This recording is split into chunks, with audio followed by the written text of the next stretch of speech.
I am persuaded to advance the proposition that a dream works under a kind of compulsion, which forces it to combine into a unified whole all the sources of dream stimulation which are offered to it.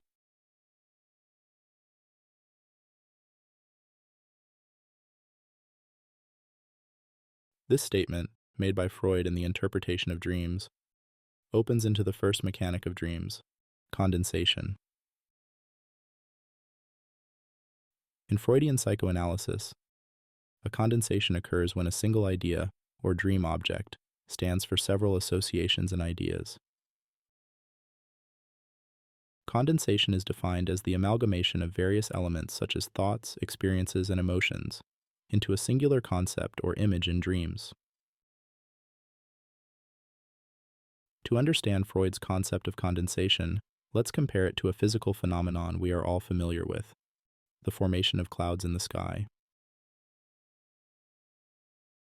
If we look at it from the stance of atmospheric science, condensation occurs when water vapor in the air cools and changes back into liquid droplets, forming clouds.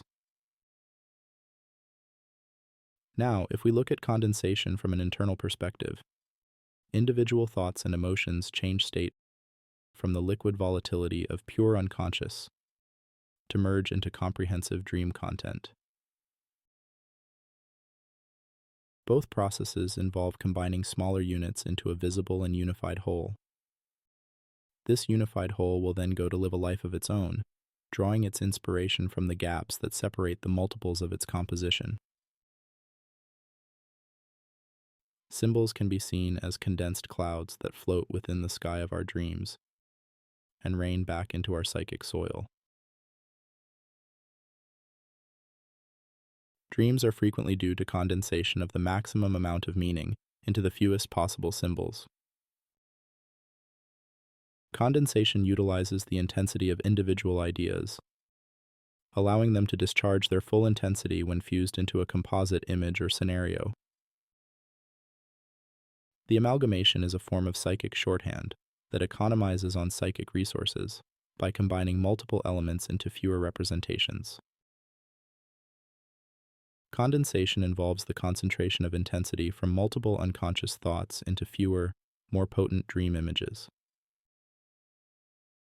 Freud likens this to a process where the intensities of individual ideas become capable of discharge in their entirety and pass from one idea to another. This means that when several ideas merge, their combined emotional and psychic energy can be expressed more robustly through a single image or scenario in the dream. During condensation, the dream work selectively incorporates certain elements from the latent thoughts while omitting others. This selective process means that only the most pressing or emotionally charged ideas manifest in the dream, creating a dense and meaningful narrative. Another key aspect is the creation of composite images or symbols. For instance, the dream may feature a single person who embodies characteristics of multiple real-life individuals. These composite figures allow several significant influences to be integrated into one symbolic representation, simplifying the complex interplay of thoughts and emotions driving the dream. Freud notes that contradictory or conflicting thoughts may coexist in the dream content without neutralizing each other. Instead, they form compromise products that represent these opposing forces in a unified manner. This ability to blend contradictory elements into a single image is a testament to the sophisticated nature of the condensation process.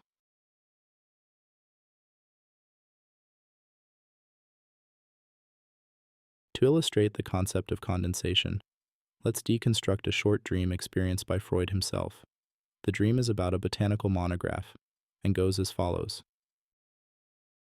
I have written a monograph upon a certain species of plant. The book lies before me. I am just turning over a folded colored plate. A dried specimen of the plant is bound up in this copy, as in a herbarium.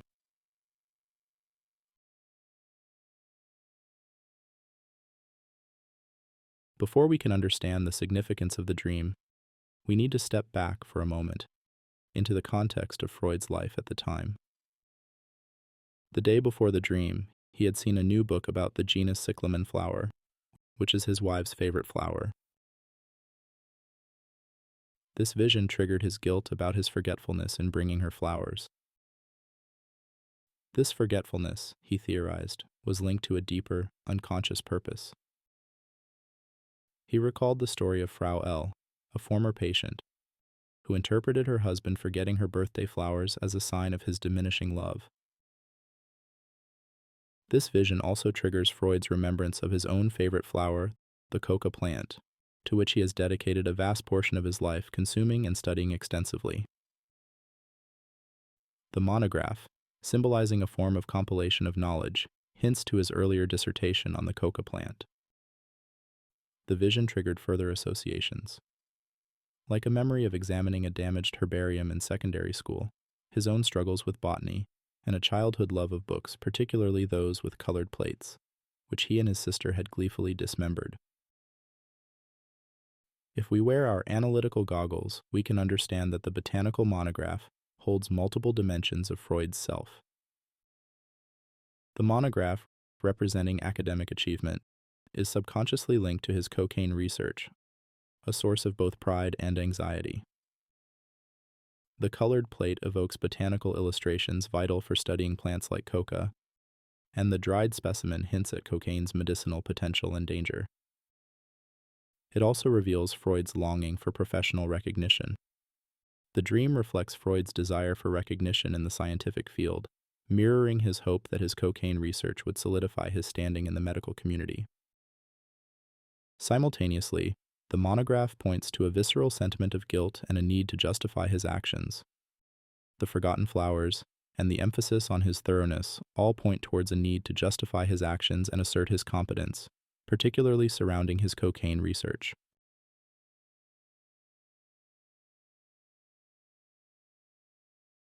In dream formation, the essential elements, those that are emphasized by intensive interest, may be treated as though they were subordinate, while they are replaced in the dream by other elements, which were certainly subordinate in the dream thoughts.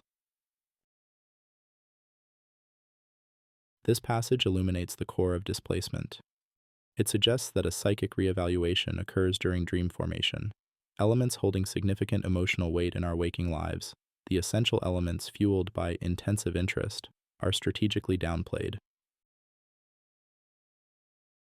Conversely, elements that might seem trivial or loosely connected in our conscious thoughts are thrust into the spotlight, becoming the central figures in the dreamscape. This is where transference takes center stage. An unconscious defense mechanism whereby the mind substitutes either a new aim or a new object for things felt in their original form to be dangerous or unacceptable. It's not simply a substitution of one element for another. It's a transfer of emotional charge. As Freud articulated, displacement involves a shift of emphasis from important to unimportant elements, or even the replacement of something by a mere illusion, a phenomenon he termed displacement of accent.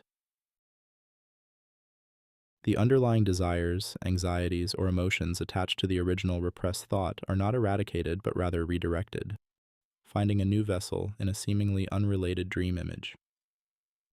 He provides numerous examples of displacement manifesting in various forms within the dream. The first type of displacement is the displacement of objects. A classic example is the kick the cat scenario, where anger at one's boss, an unacceptable target, is displaced onto a spouse or pet. Similarly, Freud theorized that childhood animal phobias could be rooted in the displacement of fear and anxiety surrounding parental figures onto the less threatening animal. The second type of displacement is displacement of attribution. This involves projecting one's unacceptable desires or characteristics onto others. For instance, attributing one's lustful thoughts to the temptations of the devil, or claiming someone else is envious when, in reality, one harbors envy. The third type of displacement is bodily displacement. This refers to the shifting of erogenous zones, as seen in some fetishes. The sexual energy associated with one area of the body is symbolically transferred to another, often less taboo object. The shift of emotional weight ensures the dream can bypass the vigilant censor of the conscious mind. By diminishing the intensity of the original and amplifying the significance of more neutral elements, the dream disguises its true meaning. This camouflage allows repressed desires or anxieties to surface without triggering alarm bells in the conscious mind. It seems at first as though the psychic intensity of individual ideas were of no account in their selection for dream formation, but only their greater or lesser multiplicity of determination. The multiplicity of determination Freud mentions here points to the interconnection of associations within the unconscious. The dream element chosen holds a symbolic connection, however distant, to the repressed thought. This connection might be rooted in personal experiences, shared cultural symbols, or even a simple word association.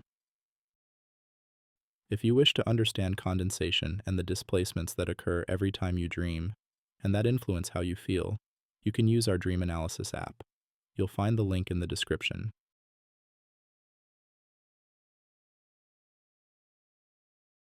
If I cannot move heaven, I will raise hell. This bold statement speaks to the powerful forces at play within the psyche, particularly those that are actively kept hidden from conscious awareness. This act of concealment, this act of pushing undesirable thoughts and feelings into the depths of the unconscious, is the very essence of repression. Repression, in Freudian terms, is a fundamental defense mechanism employed by the ego to protect itself from thoughts, memories, or desires deemed unacceptable or threatening to the conscious mind. It involves a dynamic interplay between conscious awareness and the unconscious, where the former actively attempts to suppress and banish the latter from conscious experience. The concept of repression can be likened to the instinctive act of closing our eyes when confronted to the excessively beautiful light of the sun. Just as the eye seeks to protect itself from blinding intensity, repression serves as a protective mechanism for the psyche, shielding it from the potentially overwhelming anxiety or pain associated with unacceptable thoughts, memories, or desires.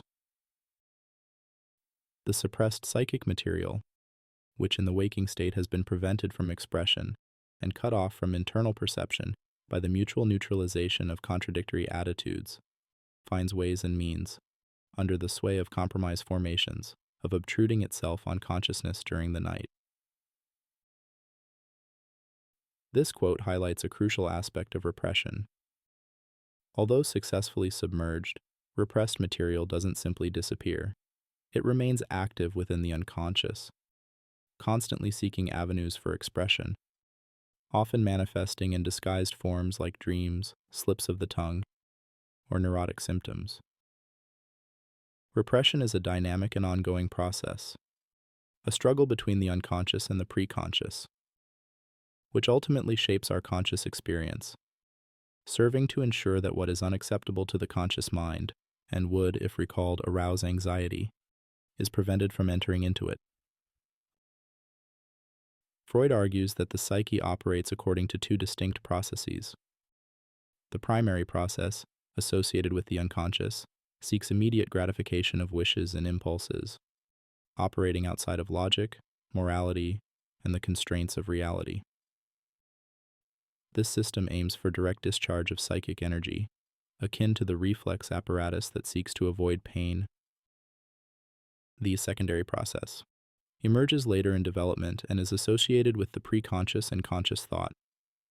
It is governed by the reality principle, taking into account the demands of the external world and employing logic, reason, and judgment to delay gratification and navigate reality effectively.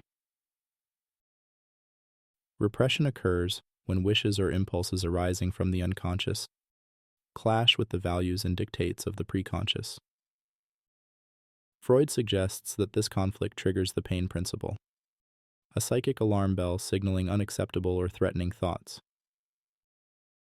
The preconscious, responding to this alarm, withdraws its cathexis from the undesirable thought, effectively pushing it back into the unconscious.